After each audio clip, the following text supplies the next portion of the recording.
SJ. Welcome to Mvskoke Radio, your weekly source for tribal and community news, interesting guests and discussions, plus a local events calendar.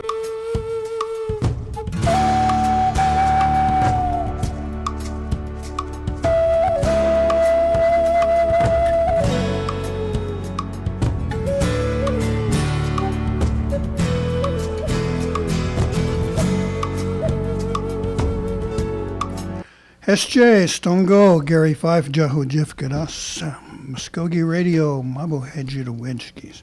Welcome to our program. It's getting a little chilly out there as Christmas season is upon us, and we're starting to feel that weather here in Oklahoma.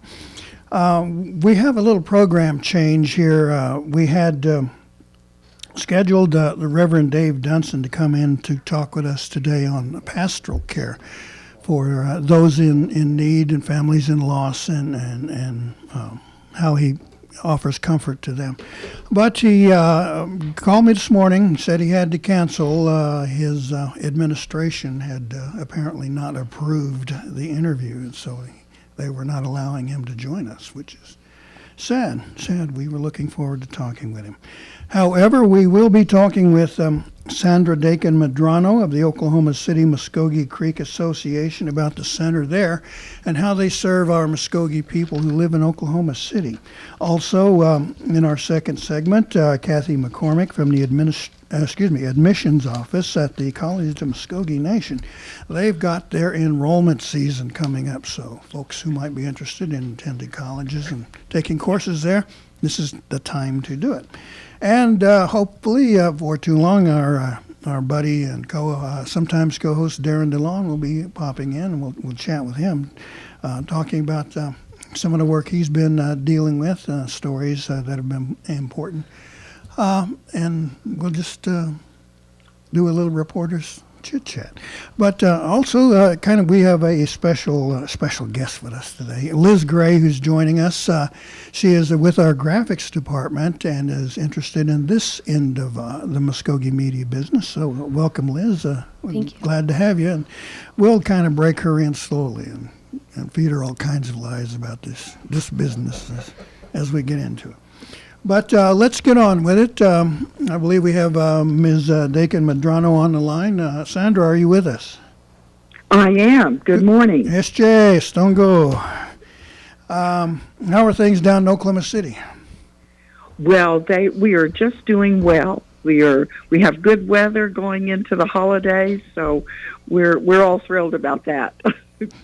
Okay, well, good weather. We're starting to feel the winter weather joining us up here, and this is getting a little here, and he's starting to look like Christmas pretty quick now. Well, anything's good here after the ice storm we went through at Thanksgiving. That was brutal. Oh, it was. My wife and I holed up in our little home there and ate lots of good Benoit and potatoes and gravy and had a good time. Well, anyway, let's get on with it. Now, we've known about the association there in Oklahoma City for some time. This is, I guess, our first chance to chat and talk about it. But let's start off with a kind of a description of your group. What is your association set up to do? We're trying to provide a central meeting point for our tribal citizens, where on a very social level we can come together as Mvskoke Creek people and enjoy each other's company, enjoy each other's food. And then we take it beyond that we have cultural aspects out of our community center that are growing, that we're trying to enlighten some of our younger tribal members in some of our older traditional ways. And then we're also looking forward to being sort of a satellite area where we can avail ourselves of services that are now only offered out of the Okmulgee district.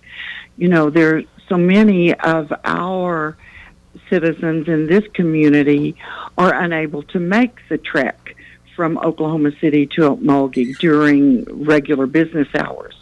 and carry on their business. So we're hoping that we'll be able to be a link to that to help them get some of the services that are offered by the tribe. Now, let's kind of take a second here to look at your community there. I'm interested in, first of all, in the sense of Muskogee identity. Are there a lot of our citizens there, tribal members there? Obviously, they're probably very proud of being Muskogee, but how do they express that? I mean, Oklahoma City's got to be the center point, and a lot of tribes live there, a lot of native people. But how do the Muskogee folks express themselves, so to speak? In the past, and you were right, there's some 5,000 Muskogee Creeks that live in the greater metropolitan area. Now that includes some of our little townships, just as like Tulsa has with Jinx and some of the areas around. We have that here as well, but there are 5,000 that are considered in the greater metropolitan area. And in the past, they have, and we have congregated through churches, through sports activities, and when we really wanted Muskogee Creek cultural events and activities, we had to leave Oklahoma City. It was not something that was available here. And that, in turn, is one of the things that we want to offer, and we are offering at the community center, is that place to congregate outside of churches and sports and the usual, and offer some of those cultural events and activities that we've had to travel back to our home areas to participate. Well, things like stomp dances and ceremonies, you'll still have to come back to your home grounds, I presume. Has there been any effort to get that kind of a cultural institution set up there? Yeah, not in terms of an institution, but in terms of an enlightenment or just a window into that world in the event that you're not traditionally a part of it. Yes, we would have to go home, and we'd have to go back to our home grounds for that kind of thing, and we still like to go back to our home churches. Mine happens to be Tlaloco, and nothing brings me more pleasure than to go back there. But what we have done just recently, now that we have a new facility, in the past we didn't have the building that would allow for the kind of activities and events that we have planned this fall, that we actually experienced this fall, and that we're planning for the coming year. We had, for instance, a history class that went on for 6 weeks. It started in the summer and went into the fall, and we met twice a week, and it was the whole history of Muskogee people, prior to removal and then all the way through removal and into our communities as they are today. Following that, we had more traditional cultural classes in terms of, it was actually from the stomp dance grounds. We had Mikos that came and representatives from the grounds that talked to all of us about the different ways and means of the grounds, what was permitted, what you might expect if you visited that ground. And each weekly session ended in a stomp dance right inside our community center. That was so well received that we want to repeat it. We want to do it again. We even had people from other tribes that came and listened to our Mikos and enjoyed knowing what our Muskogee Creek people were doing, and a lot of Muskogean people, such as Seminoles, and all came and joined us.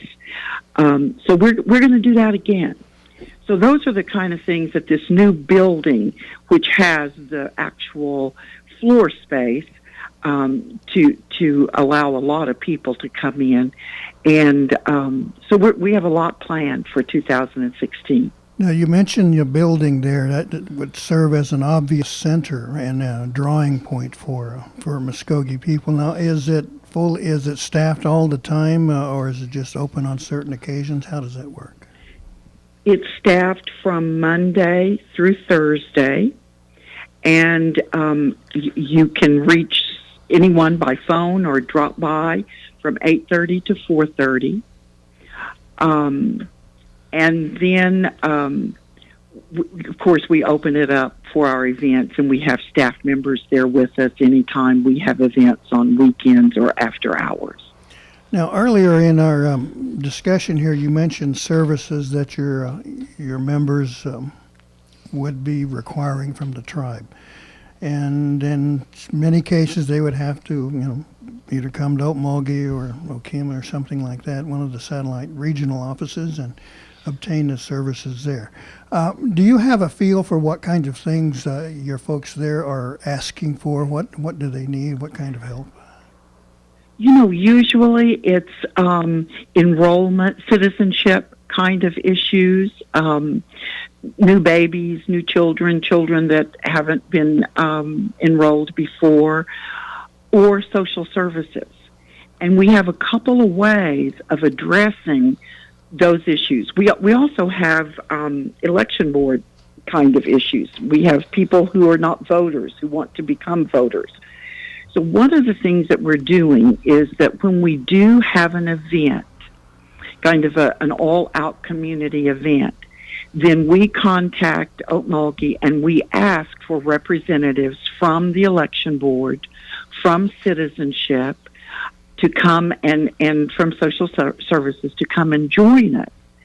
And they have been so generous with their time in doing that and setting up a table at these events. In fact, the last event we had was our Christmas dinner just a couple of weeks ago, and citizenship came and set up a table at the Christmas dinner.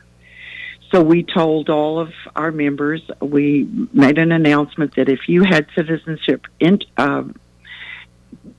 concerns, to bring proper documentation, and it could all be taken care of right there. And when they come, they're computerized and they're ready to hook up, and they can do it all without the trip to Okmulgee. We've done the same on occasion with the election board and with social services. Now, let me interrupt you here for just a second. Now, you mentioned elections a couple of times, and I presume your folks there are some of them have got to be voters and concerned about the leadership and administration of this nation. How is that done currently? Is it absentee ballots, or is there a polling place set up?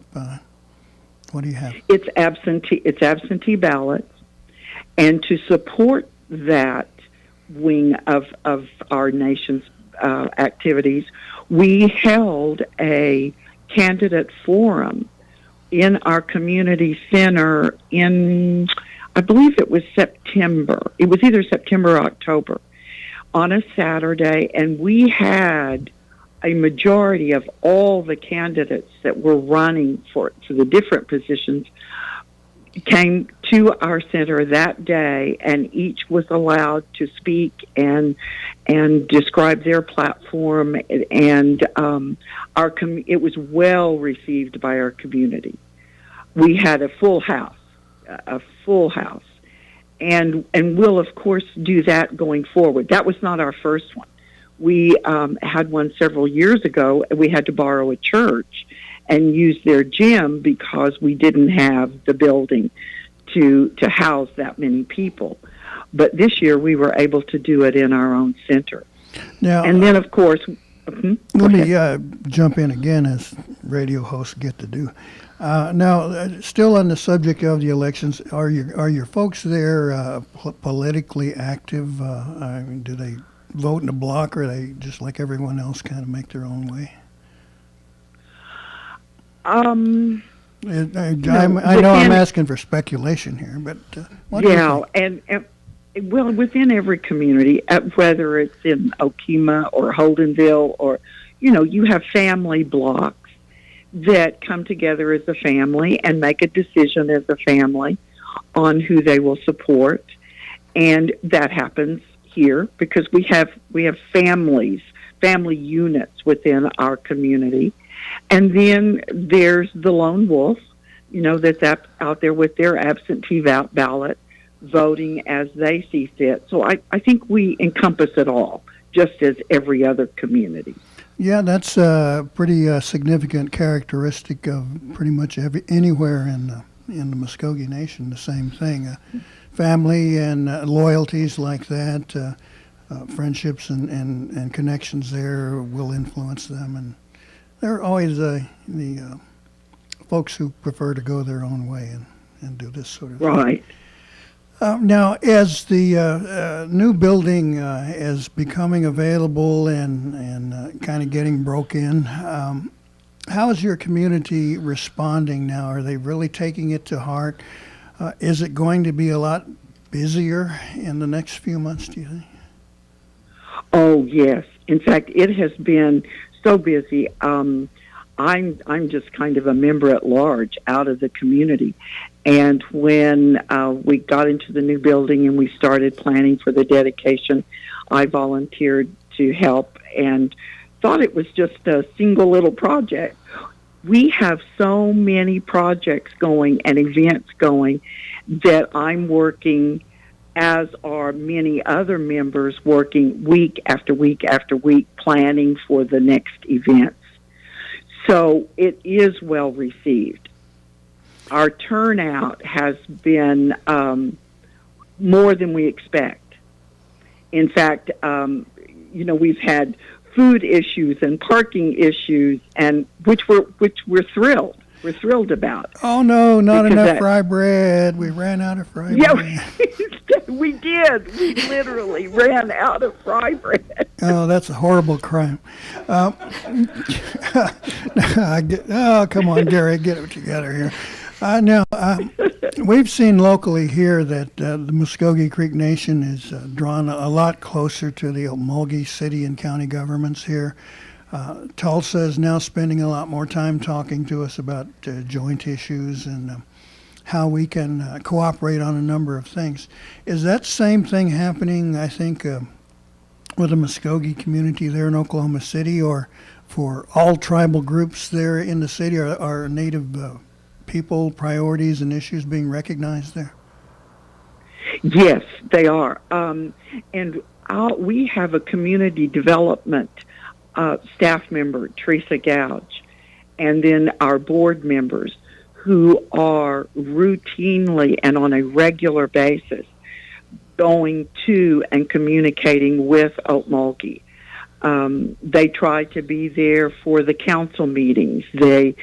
And now we have something brand new that we're piloting, which is one Wednesday of every month. In fact, I'm looking now. It's the second Wednesday of every month. We're taking our van from the community center to Okmulgee to help our citizens conduct business.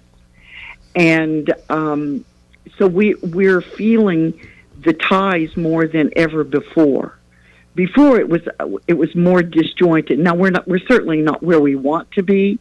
We still have areas of growth in our connectivity with Okmulgee, but we are so far ahead from where we were 5 years ago, even 2 years ago. And I see it with the other tribes. We have an organization that's an intertribal. In fact, our community center was the host last month, and we are one of the primary leaders in organizing this intertribal group who will meet every other month and bring to the table what's going on within their own tribe in our community, so that not only are we connected to Okmulgee, but we're connected to other tribes and their activities as they are connected to ours. we're hoping that as time goes on, we can even form a political bloc of all of our nations here in the greater metropolitan area, now, and that we can have more voice. I'm glad you said that, because that's exactly where I was going. Now, with that sort of organization, then would it be that the city and the council of Oklahoma City will have to start paying a lot more attention to you? That's what we are hoping. Okay. We're very young in this. I think our last meeting had 20 some people, and we had, I think, seems like there were about 5 tribes, and our next meeting is in February, and what we have charged each person there was to bring someone with them to our February meeting and bring someone from another tribe, so that we can grow and become more powerful. So, and we're looking at this organization as having kind of a mission in several areas, one being the socialization of tribal, from tribe to tribe, and being able to avail ourselves of each other's activities, but also creating that political voice that we then can address our legislature or our city council. Who knows, you might be able to change Columbus Day to Indigenous Day, huh?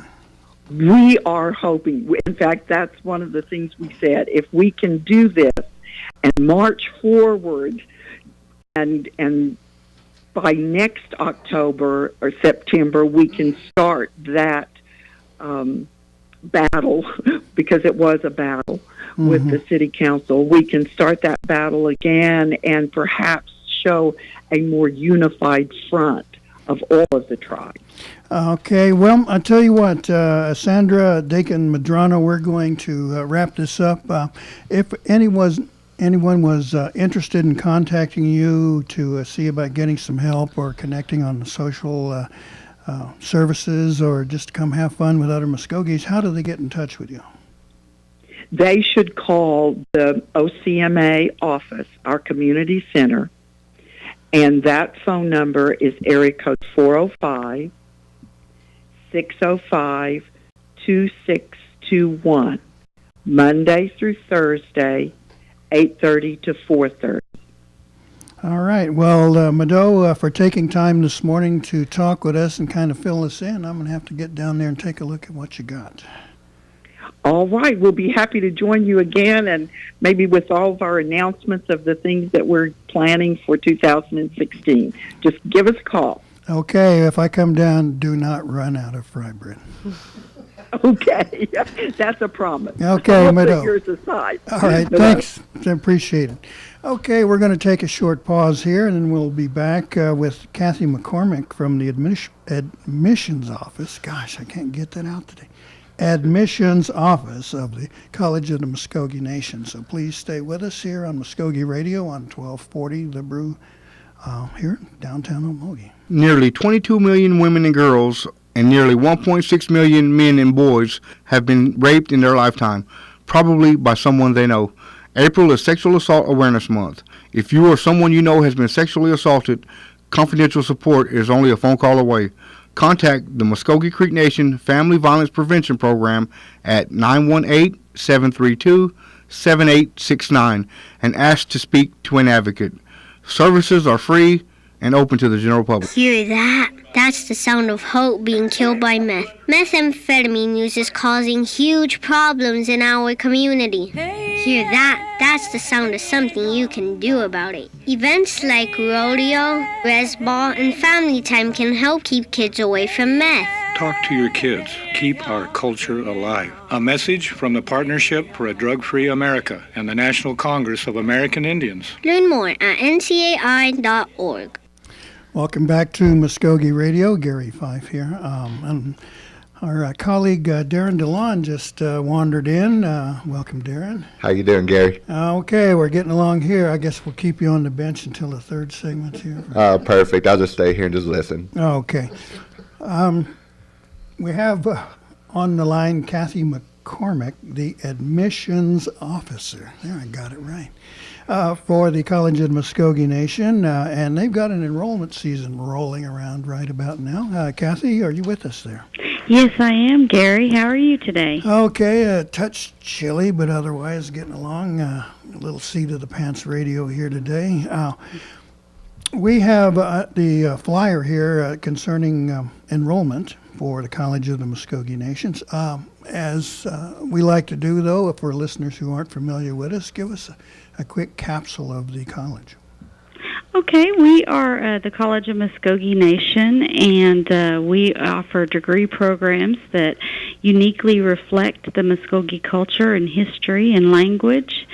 And we're very excited about this college, and we offer several degree programs and language certificates and cultural classes. So you could enroll as a traditional student, a non-traditional student, a special application just for like our Creek hymns, or even a concurrent student still in high school. Do you have to be Muskogee to be a student there? You do not. We actually offer scholarships that are available to Muskogee and non-Muskogee. If you're native from a federally recognized tribe, we have scholarships available as well. So if you're Stahetki or Stelesti, you can be a student there, right? Absolutely, you can. Speaking of students, how many has the college got attending school there now? Our average runs around 200 students per semester, and we also offer some dorm living, student life, and our dorms usually fill up pretty quick on us, so that's probably going to be one of our next projects and undertaking is probably to add to our dormitories. Now, this dormitories that you mentioned is part of an expanding role that the college has in becoming what we'll call a more full-service academic opportunity there. A new student union is up and running. You've got the dorms there for on-campus living. So how are things going there with all this expansion going on? Very exciting. Our new student union is offering our cafe where we offer some traditional Creek food, such as we also have Indian tacos, and sometimes we offer just some of the other traditional foods. We also have a fitness center that opened up. And then our student life in general, we have several organizations that the students can be part of. Our Tribal Leadership Circle, our Student Senate. We have a Science and Engineering program, and our Student Housing Organization. And these afford the students opportunities to travel all over the United States with us covering those expenses for them. They get to also participate when they want to academic thing in Washington, D.C. We've been to Florida, New Mexico. We participate in AHEC, which is the American Higher Education Consortium, and this year that will be in Minneapolis. Now, with this expanding presence for students and a larger campus and more things that a college normally has, are there any plans for the fraternities or sororities? I mean, we're going to hear about Eat a Bama Pie being established there on the campus. Well, we certainly are looking forward to all kinds of growth, and at the moment, some of those things haven't been discussed, but I'm sure they will in the future. We also hope to expand to a bachelor's degree as well. As of right now, we offer associate's degrees, and we do have some relationship with some four-year colleges now, so that our students, when they graduate with us, their courses can transfer easily, and we also take them on trips, campus tours of some of the bigger universities, because we want to encourage them and prepare them to achieve their career goals and a higher academic degrees as well, until we're able to offer those here. Athletics plays an important role in most colleges in their life and scenery and culture. Has the College of the Mvskoke Nation gone in that direction? We actually have, and we are trying to expand that. Right now we offer basketball, and we have volleyball games, stickball games. We do a lot of different activities with them just to keep that going. The stickball's pretty competitive. Basketball's pretty competitive.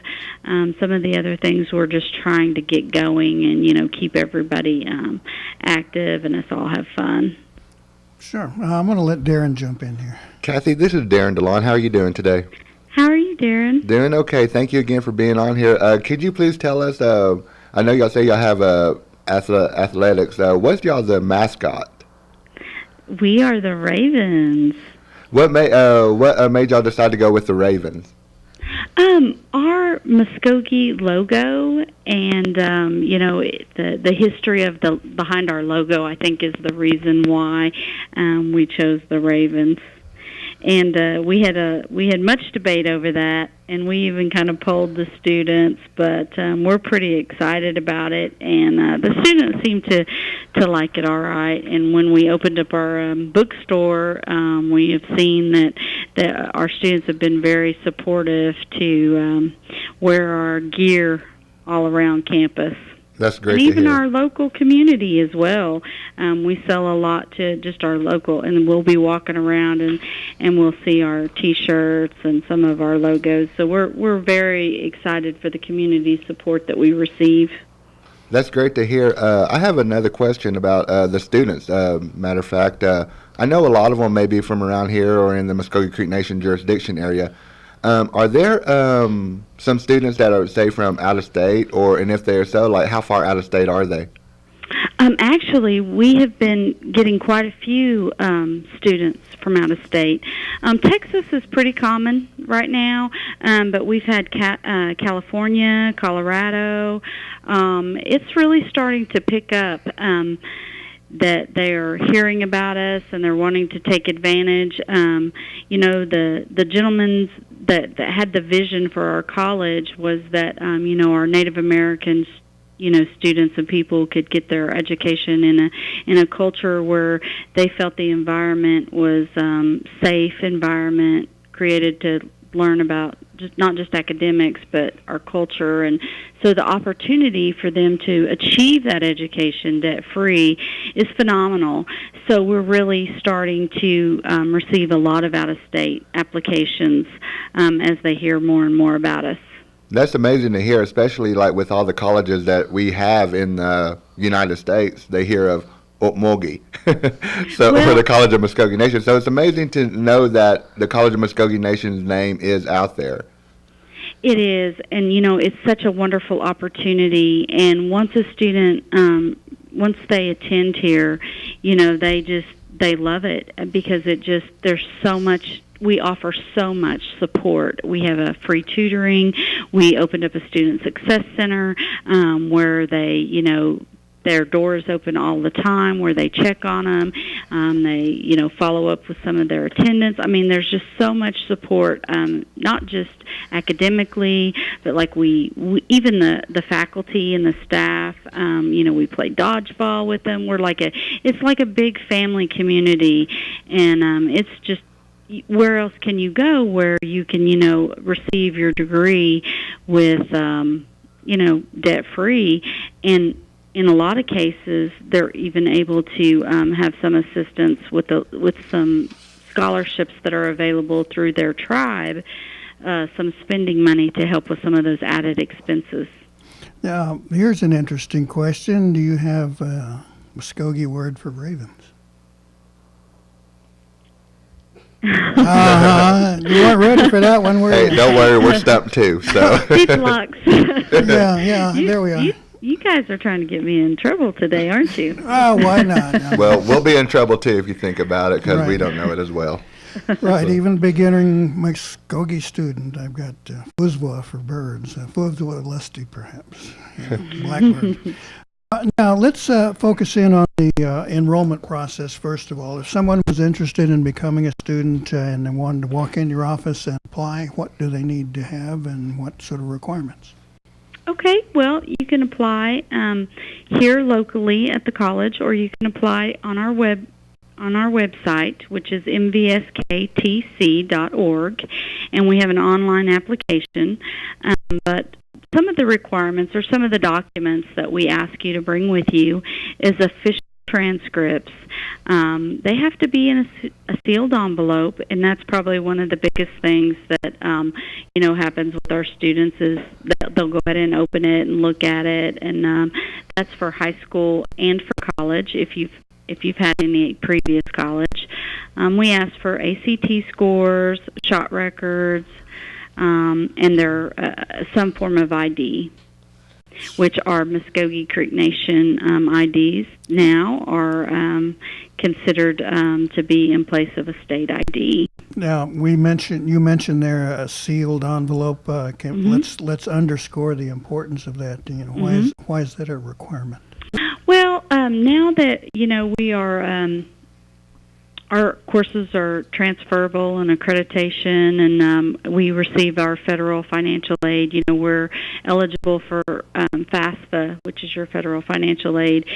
They have certain things regulations that we now go by, and so that kind of helps keep from like diploma mills or falsified documentation for graduates and transcripts, and so it comes in an envelope that's unopened with the official seals on it, and so that's just part of those requirements. Okay. Now, are there age or income requirements involved here? There is not. We serve traditional and non-traditional students. We're about probably 60-40 on our percentage, 60 being our traditional, which is like, your younger generation, right out of high school or, been out of high school maybe a year, and then, your non-traditional. And then we have a very strong population for our cultural classes as well. Oh, that's a wonderful, and I would assume an incredibly important part of your academic offerings. Mm-hmm. Yes, it's exciting. We offer our Creek hymns. This particular coming up semester, we're offering Muskogee food preparation. We have offered several classes on making stickball sticks, cedar flutes, bamboo flutes, moccasins. It's a very exciting time for the college. Now, let's go back to the cost of attending school there. What is a normal tuition? It is normally $146.50 per credit hour, but again, all universities at this time are kind of expensive, so I don't want that to scare any of our listeners off, because not only in addition to the federal aid that we now participate in, we also offer those scholarships that we had talked about previously. So our goal is to really try to help our natives attend debt-free. Now, how many credit hours are required per semester? Well, to be full-time is 12. So that's 12 times 120 something, is it? Mm-hmm, 146. Right. Mm-hmm. Ain't cheap, but it's worth it. Exactly. It is worth it. And like I said, don't let that scare you off. We have a lot of scholarship opportunities. Well, think of it this way. You get what you pay for, right? And it's an investment in your future that can change your life. Now, as the students graduate, and we've attended many of these already, cap and gown, and it has Muskogee cultural elements involved.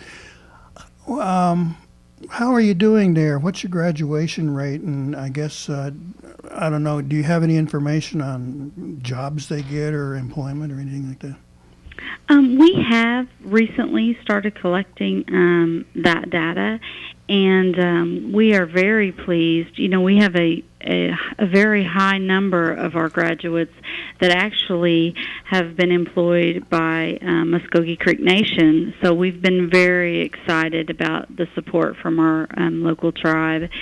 And as far as our graduates, we've graduated about 200 students now. So some of that started off a little slow. We were in partnership with OSU IT, and so some of our numbers have kind of bled into theirs. But we're very excited about the progress. Mm-hmm. Now, I presume a lot of this information is available online, including an application? It is. I highly encourage you to visit our website. Again, that is mvsketc.org, and it is just filled with wonderful information What about information on scholarships? Yes, we also have a link on there about our scholarships and financial aid questions, and then we also have a list of contact where you can speak to any of our offices directly. And do not be discouraged. I always encourage our students, come in and ask. If there's any way we can make it work for you, we will. We're very hands-on, and we help in any way we can. Okay, well, the enrollment period starts when and it ends when? It is open currently. We opened it October the 19th, and it is open through January the 8th is late enrollment. But I want to encourage everybody, don't wait till then, because our classwork begins January the 6th. Okay, so they should be up and ready and wanting to learn, to gain the opportunities that are available there. Right? Absolutely, and they can call, and we would be happy to give them a tour of our facilities and answer any further questions that they may have. Please come by and see us. We'd love to see you. All right, and that phone number? 918-549-2800. All right, Kathy, that'll wrap it up unless there's something that we've forgotten to touch on. No, it all sounds wonderful. We want to see you here, and just remember, education is important, and it will change your life. Okay. See us. All right. Now, I especially have to check out that student union when you've got Indian tacos. Please come visit. I've got fry bread on the brain here. I hope my wife is listening. Dalek Samuski. Anyway, that'll wrap it up. Thank you very much. We appreciate it.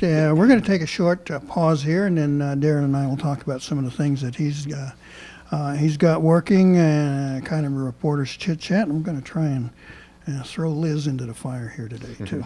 All right, so stay with us here on Mvskoke Radio on 1240 The Brew. Who am I? Am I native? I don't want people assuming things because I'm Indian. I just want to be me. But how do I live in two worlds? Some guys just check out by doing meth. But that ain't for me. Because I see my family, my friends, my drum making, my future. There are a lot of cool things about being who I am. And meth isn't one of them. Learn more at ncai.org. A message from the Partnership for a Drug-Free America and the National Congress of American Indians. Hey, welcome back to Mvskoke Radio. Gary Fife, Jaho Jifkados. Darren DeLaune, J.O. Jifkados. And Liz Gray. My headphones just broke, so that's awesome. This wonderfully technically advanced equipment here at 1240 The Brew. Hey, Brooks, did you hear that? Her thing broke there, boy. Now, Darren, welcome back. You had just been working on an important story here for our people and the welfare of our children and families, things like that. I spoke with Holly Dunn and Robin Wynn. They both work over at Children and Family. They're right now they're doing Robin Wynn is in foster care and certification and adoption, and Holly's in like the recruitment part of it.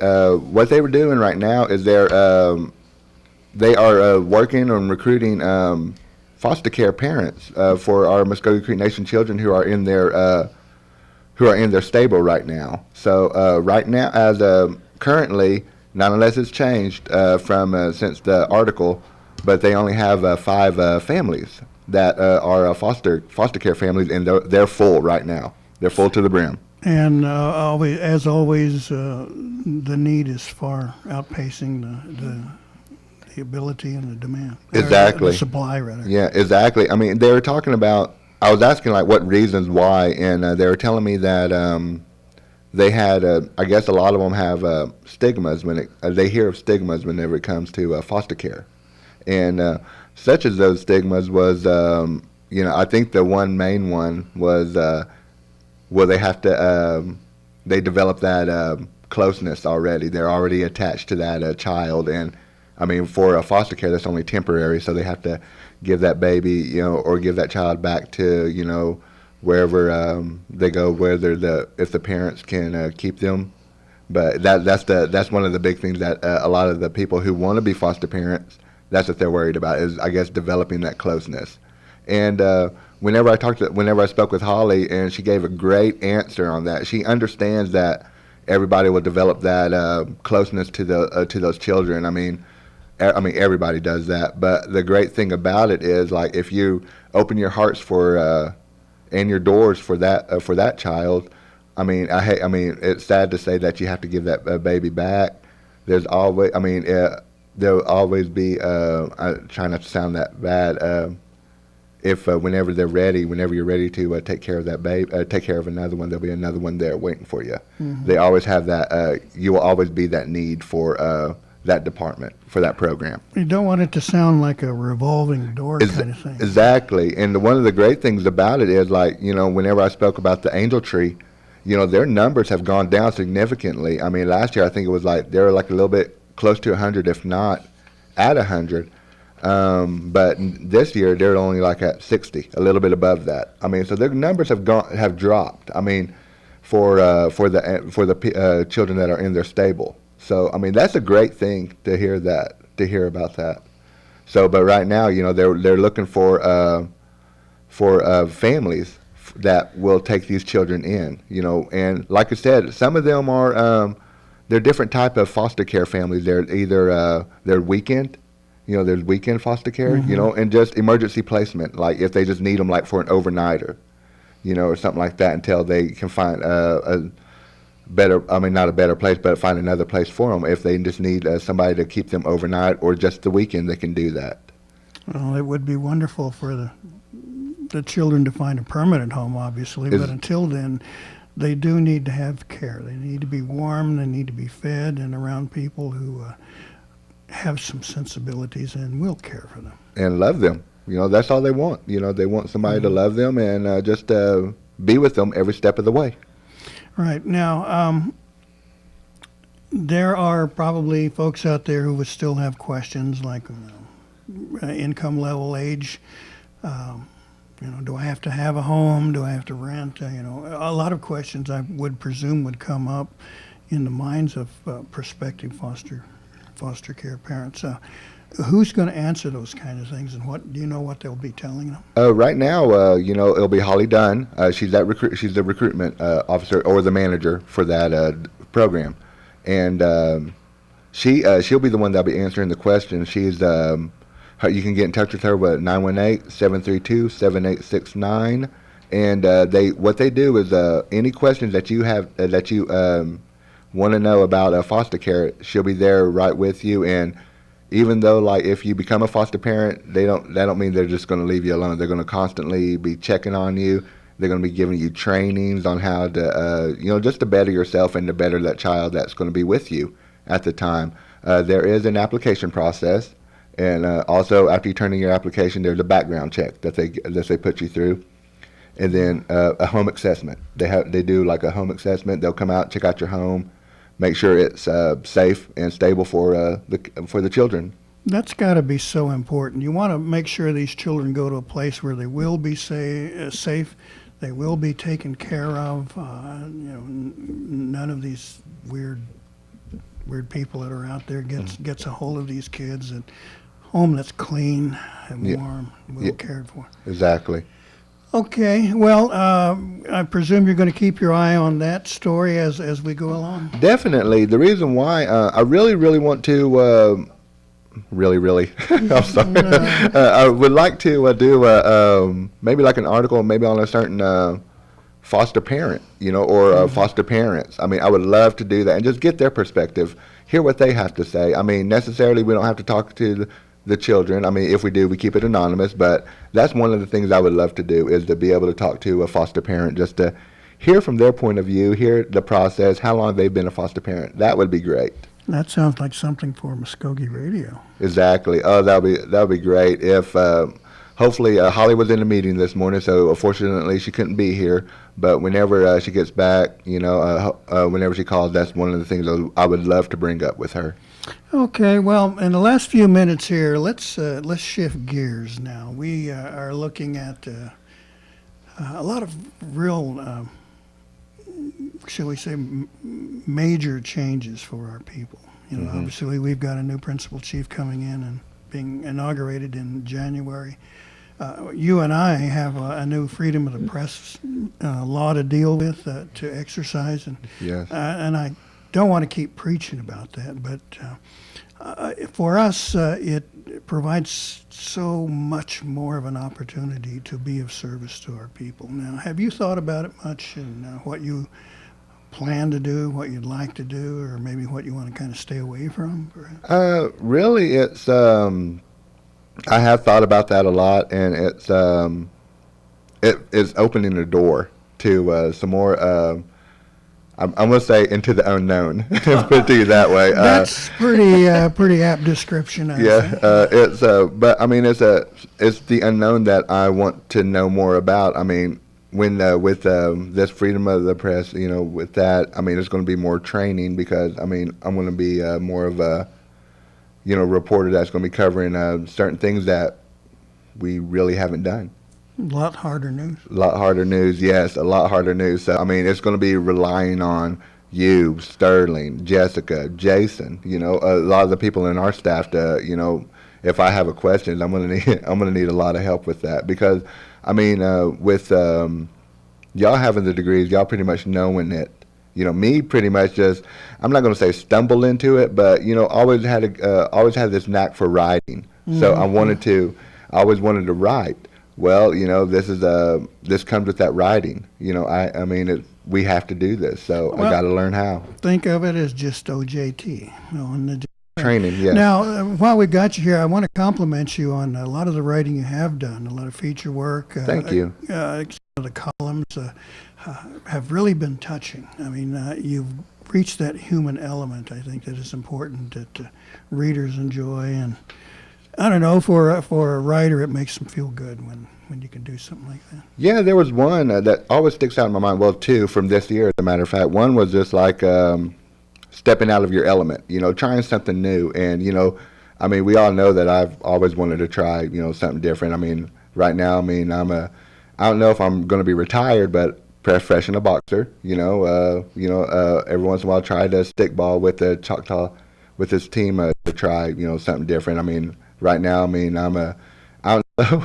dancer. Bachata. Yeah, bachata dancer. It's amazing to, it was something that I always wanted to learn whenever I started in January, and I've been with it ever since. And as a matter of fact, I mean, after I wrote that column, we moved into our second season of this new choreography. Mm-hmm. And it's going to be debuted this weekend, as a matter of fact. So 6 months of this hard work, and I would like to give a little shout out. She is listening, to my dance partner, Amanda Rosales. She better be practicing, because right now I feel like I'm stumbling and forgetting everything right now. So please, Amanda, let's get ready. We got 3 days before our debut. Well, my compliments. It's not easy to learn, and there's so much involved in the steps and the rhythm, and working with a partner. I think a lot of people don't understand that. And, showing you how old I am, I remember the days of disco. And believe it or not, that those dances involved the same thing: step, rhythm, working with a partner. The women were beautifully dressed too, by the way. Exactly. Yeah. I mean, with and for something like those, those dances will they sample from something else. Mm-hmm. Like you got ballroom dancing. I mean, like tango, waltz. I mean, even though they're different types, I mean, you still have to count of 8. Yeah. You're going to hear 1, 2, 3, 4, 5, 6, 7, 8 over and over and over. And it's amazing to hear that. I mean, those infinite counts of 8 are worth it. Yeah, sets of 4, things like that. It Yes. sure beats twerking. I mean, Exactly. somebody Oh, gosh. kind of waving their backside in the air just doesn't do it for me. Like to kick that backside They out have off the professional floor. twerking. Yeah. Okay. All right, that is Liz Gray jumping in. Finally. We're gonna- Okay, let's move on to our community announcements here and really give her a chance to stretch. First of all, we're still missing Peggy McGuire. I do not see any new information regarding her disappearance, and if you know anything about the case, please give the McIntosh County Sheriff's Department a ring and help them out, and let's bring this lady home. 918-689-2526. You know, right now we're also still missing Mvskoke Creek citizen Josh Pasquelli as Yes. well. There has been an update. There has been, I guess, I hate to say it, but there's been some remains found. They haven't confirmed or anything on the identity, but they have found those remains. So we're just waiting patiently like everyone else. But if you have any information, please call the Okmulgee Police Department. And for some reason, that number has slipped my mind. If you might know that maybe later or somebody, could y'all please give that to me and maybe we can repost that. And I'll go on with my announcement. Mvskoke Creek Nation All Indian Livestock Show will be January 29th and the 30th, 2016 at Mvskoke County Fairgrounds. It's open to all Creek youth in the state and all Native American youth 19 years old and younger. For more information, please contact 918-732-7628. All right. The Mvskoke Creek Nation Summer Youth is taking applications. Youth ages 16 through 20, enrolled members of the Mvskoke Creek Nation or any federal recognized tribe. They must reside within the Mvskoke Creek Nation boundaries. Income guidelines apply to all tribes except citizens of the Mvskoke Creek Nation. They're accepting applications now until March 31st, 2016. You can contact Employment and Training Administration at 918-732-7777. And just another update for the Okmulgee City of Okmulgee Police Department. Stan, our technical producer, gave us the number. It is area code 918-756-3511. There is a fundraiser in works for Mystic Kabia. She is suffering from stage 4 cancer, stomach cancer, and she's on leave from the Mvskoke Nation Business Enterprise. If you'd like to help her and her family out, particularly during this holiday season when I know they could use the support, on Saturday, December 19th at the Mvskoke Nation Mound Building, there is a meal being offered up for folks who would like to make a donation, and they did not put a price there, but if you'd like to make a donation, I'm sure they could certainly use the help. That would include a pulled pork sandwich, baked beans, potato salad, dessert, and tea. Bessie. If you're interested, give them a chat, give them support. Now that will be right after the council meeting. Perfect. Next one, Rose's Angels will be hosting a blanket drive for all residents in the MCN Okmulgee Elderly Housing Additions, as well as the patients in the MCN Physical Rehabilitation Center. Please donate new blankets, scarves, hats, and gloves to any of the donation boxes. They are at the Office of Child Care, Department of Health at Lackey Hall, College of Mvskoke Nation, and the MCN Dome. They'll be accepted until tomorrow, December 17th. For more information, please contact Mariah at 918-260-8326. If you're looking for holiday activity for the family, the Mvskoke Dome is hosting a Christmas movie tomorrow the 17th at 5:30. There's free pictures with Santa and free hot cocoa. And saying thanks to Mvskoke Food Sovereignty Initiative, who provided me with that wonderful food a couple of shows back. They're saying, please have a Merry Christmas. Nitjakuthako Afudjkipas. From all the MFSI staff, they're saying, have a happy holiday. Did you eat that on the air, too? Yes, and I was ready to bail out from the rest of the show. Fall asleep. There, you started to snore, didn't I you? am not doing this. I'm going to eat. You guys do the show. Hey, Stan, tell them a joke or something like that. And a final reminder, of course, the inauguration date for our newly elected officials is coming up Saturday, January the 2nd from 10 to 12 at the Mvskoke Dome, and activities for the afternoon, including a stomp dance. Okay, well, that wraps it up for today. We want to thank Liz Gray for coming in, showing some interest in our business. So far, you survived. Yeah, barely. Okay. You did great. At first, it you was did hard. great. And for the record, I never saw anybody physically shake after eating wild onions and eggs. That was me, and for good reasons, too. And you didn't get any of it. All right, Gary Fife saying Mado.